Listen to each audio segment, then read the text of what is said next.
estamos a unos cuantos meses de la salida de Pokémon Sol y Pokémon Luna. La séptima generación que nos trae Game Freak. También, ha cumplido 20 años desde su lanzamiento en Japón. Sin duda, Pokémon se ha convertido en una de las mejores franquicias en todo el mundo, siendo reconocido en gran parte de este, y ha dejado su huella en la actual cultura pop. Tenemos de todo, desde los clásicos videojuegos, moda, juguetes, anime, películas. Es más fácil decir que no hay de Pokémon, a decir la lista completa de lo que ha existido. Ahora no es nada nuevo, se ha convertido en parte de nuestra vida cotidiana, pero hubo una época donde los productos de Pokémon inundaban cada centro comercial o negocio, las tiendas estaban llenas de dulces Pokémon. Volvamos atrás, al año 1999. Cuando Pokémon hizo su gran aparición en México. La época dorada de Pokémon. Yo soy Ben Mar, y esto es Archivo Geek. Comencemos.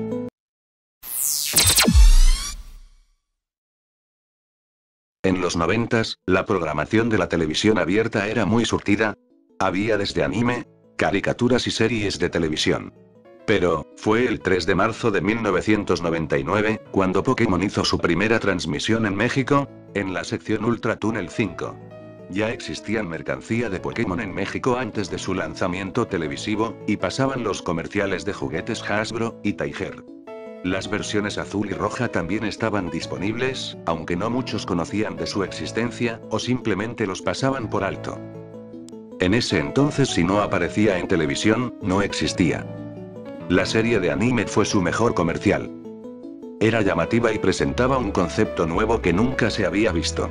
Y algo similar, como en el capítulo de South Park Shin Pokémon, comenzamos a consumir de todo, pasando primero por los juguetes, a los videojuegos. Realmente en esa época, le ponían el logo de Pokémon a todo, y se vendía.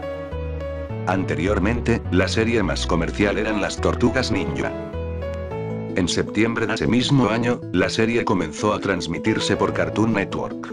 Como dato curioso, habían maratones de Pokémon, que se transmitían los últimos días de diciembre, y terminaban hasta el día 2 de enero, eso se mantuvo así por unos 3 años, hasta que fue reemplazado por el maratón de las chicas superpoderosas. Recordemos un poco, cómo éramos los Pokéfans de ese entonces. Comprábamos una gran variedad de frituras para juntar la colección de tazos Pokémon. Muchas veces solo para encontrar el vence a todos de Ash.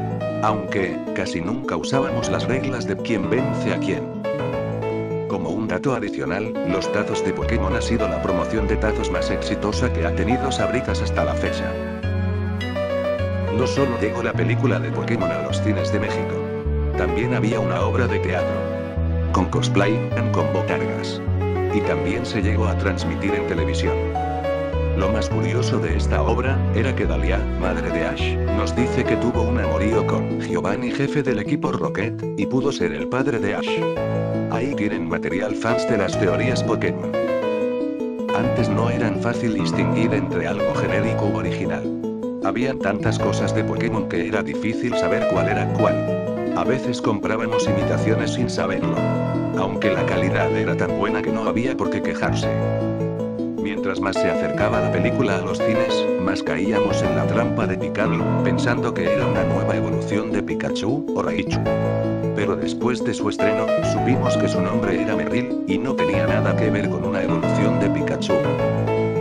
Hablando de la película. Se nos estaban prometiendo nuevos Pokémon, esto hacía que muchos fanarts de nuevos Pokémones se tomaran como algo serio, internet no era tan común como hoy en día. También los videojuegos pasaban por el mismo, sacaban capturas de Pokémon inventados y muchos los creíamos ciertos. O tomábamos los rumores en serio. Como pasar la liga Pokémon 50 veces para obtener amigo. O llevarle un Redoron nivel 100 a Giovanni, donde él te daría unas llaves para abrir la camioneta que está junto al Santa Ana y liberar a Miwa.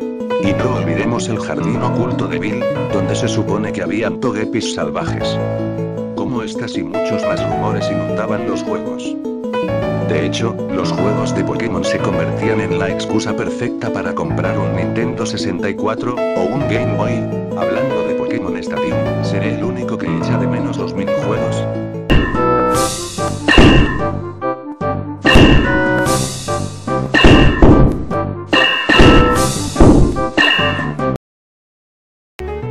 también se compraban todos los accesorios del Pokémon Stadium y Pokémon Amarillo, solo para jugar este minijuego.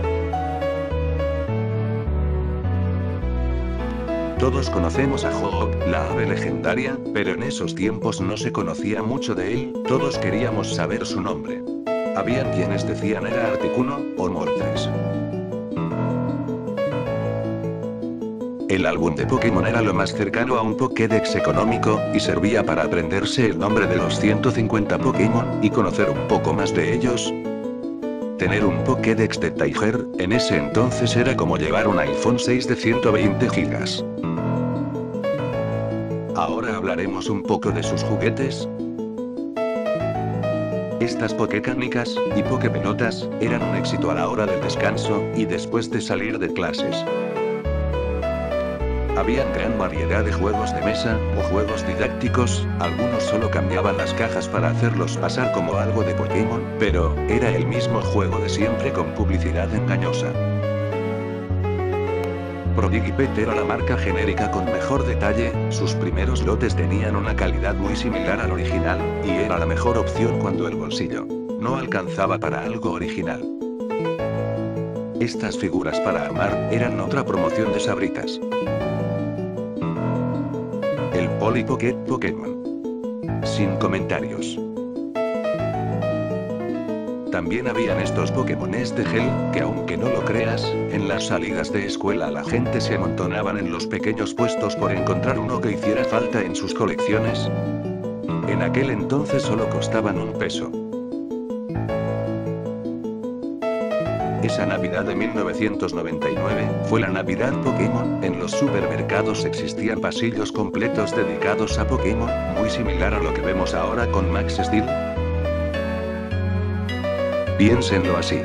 Todos los centros comerciales, puestos ambulantes y pequeños locales eran un Pokécenter, la película estaba en cartelera y sus comerciales se transmitían todo el tiempo, lo más pedido era el Tamagotchi de Pikachu, aunque muchos recibieron la imitación genérica, que no estaba tan mal, otros recibían algo completamente diferente, que no tenía nada que ver. Pero bueno, en esa época, los padres tomaban a cualquier monstruo, o criatura Pokémon, o como ellos los llamaban los Pikachus. Tristemente, llegando el año 2000, los ataques de grupos religiosos contra Pokémon se hicieron cada vez más frecuentes, comenzaban a inventar significados ridículos para los nombres. En el caso de Pikachu, decían que su nombre significaba, el enviado de las tinieblas, o Charmander dragón del infierno. Ahora todos sabemos que los nombres son cambiados en la traducción americana, pero en aquel entonces, era más fácil hacer comentarios ridículos, y la gente los creía. Así fue como poco a poco los productos comenzaron a desaparecer debido a la gran cacería de brujas por parte de los grupos religiosos. Nosotros como fans, aún queríamos y amábamos la serie, y demás productos, pero el daño ya estaba hecho. Pese a todo esto, Pokémon aún se mantiene fuerte. Aún quedan muchos más años y generaciones por venir. Aunque extrañe ver la fiebre Pokémon como antes, estoy feliz que las futuras generaciones crecerán libres de los prejuicios religiosos que sofocaban antes. Eso es todo por ahora, amigos. Dinos cómo fue para ti la fiebre Pokémon en la caja de comentarios. Yo soy Ben Mar, y esto ha sido Archivo Geek. Hasta la próxima.